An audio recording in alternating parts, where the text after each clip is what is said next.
brother needs to be off these streets and I can't find him. And that's bad for all of us. You're done. I could make phone calls. There's places they could pay you. Arms is f***ing with our investment. I could solve every murder on the south side. You say one more syllable. From the pacing of the season, the acting, to the storyline, Raising Kanan Season 3 has been a rollercoaster of emotions. They've been steady putting the chess pieces in place for each and every single character. The foundation of every story arc is in position, and now the question is, how will they end the season? How do they end the story for characters like Uncle Lou? Will he survive, or will Rock do the unthinkable? We all know Lou is becoming a huge liability, and Rock is more than capable, but is it time to say goodbye to one of the Thomases? With business, Rock's made a move to cut Ronnie and Kanan's supply, and it does seem like she is going to continue to ruffle some feathers. But Snaps and Ronnie aren't players who will back down without a fight, so there's no doubt they certainly will be hitting back. Jukebox is set to be at a major crossroad with her music career and the military, and I do have a feeling this reaction could be something to do with what she's read in the entertainment section about either her family or the Thomas family, or maybe her music career has taken a turn for the worst. With law enforcement, they're going to be coming down hard both in episodes 9 and 10, but is there going to be a twist to the tale? Will they get their win, and will it be Marvin, or will Captain Beck put the spotlight on Detective Howard? So in this breakdown, we're going to be running through the trailer and all the clues as usual, and what we can expect from Raising Kanan Season 3, Episode 9. Now the title for Episode 9 is Home to Roost, and the synopsis reads, Ronnie and Kanan's feud with Rock intensifies as Marvin desperately searches for Lou. Famous and Jukebox find themselves at a turning point. Now what do they mean by Home to Roost? It's a title that suggests a reckoning. It implies consequences of actions, whether they're driven by revenge like Rock taking out Juliana, betrayal like Gerald Moore, ambition from Kanan, and so on. Everything will be coming full circle back home to Roost. For Rock, she's gonna have to deal with the aftermath of taking out Juliana, because Ronnie and Snaps will make a move. For law enforcement, Detective Howard's actions could be coming home to roost, because he's not innocent either. There's also Gerald Moore, who's a snitch, a theme of betrayal that could finally be revealed for Marvin. And for Uncle Lou, home to roost could be a whole host of things, but could it even mean that D-Wiz's brother comes back home to try and get revenge for his baby brother's death? So home to roost is the underlying theme that is going to run across the whole chessboard, not just for one particular character, but for every single chess piece in some shape or form. Now starting with Lou, we know where he is at this moment in time. He's not liking his reflection when he looks in the mirror. He's drunk, he's acting way too wild in the streets, and he's talking a lot. And he's actually very lucky he hasn't come across Ronnie in the streets, because we all know what he thinks about people who talk a lot.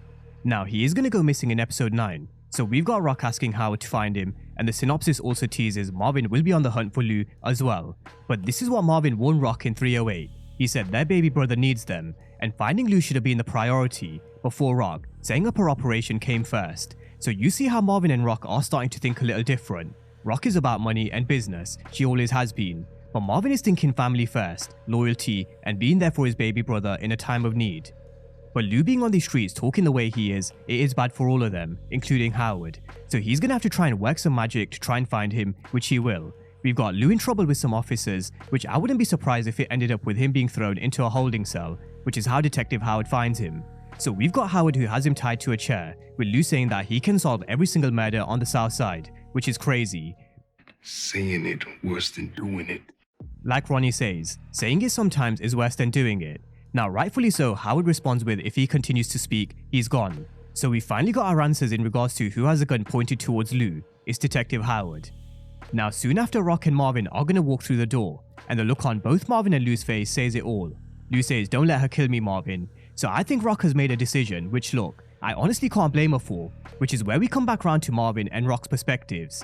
I do feel Marvin was right when he said Lou should have been the priority. They should have been there for Lou, and finding him should have been Marvin's task in 308. But from Rock's perspective, Lou is talking way too much. We can take it all the way back to 301 when he opened up to Kanan about how he was the one behind D-Wiz's death. We then saw his drinking spiraling way out of control, where he then went to Chantel's house to tell her about Scrappy. Most recently, we saw him stumbling over to Rock's house, shouting all sorts for the whole world to hear. Now in 309, we have him saying he could solve every single murder on the south side, and if he's going to continue to be a liability, where he could threaten to bring down the entire house of cards, which could go all the way back to Buck 20's death in 101, I do think he'll have to go. However, this is where we come back to Marvin being family first.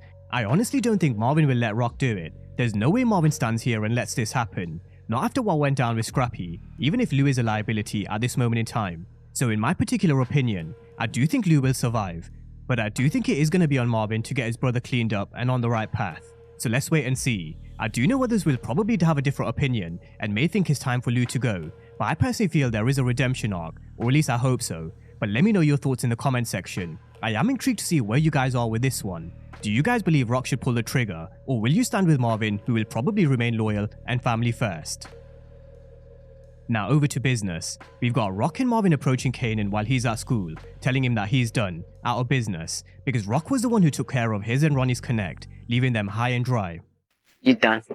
Out of business. You don't decide when I'm done.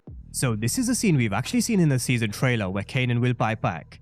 In the trailer we've got him telling Rock he can make phone calls and there's places that they can take her, but we're also going to hear him telling his mother she doesn't decide when he's done. Now look, at what point does Rock realize her son is way too far gone, and he's now become the enemy, just like Ghost once said to Tariq? When will Rock realize that she's lost Kanan because of all her lies and manipulation? Or do you guys reckon she's got one final push and she could win Kanan back? I think if we've learned one thing about Rock, she will do whatever she can, putting aside every single move that we've seen her make. In 308 we saw her sending child services to try and bring him back home.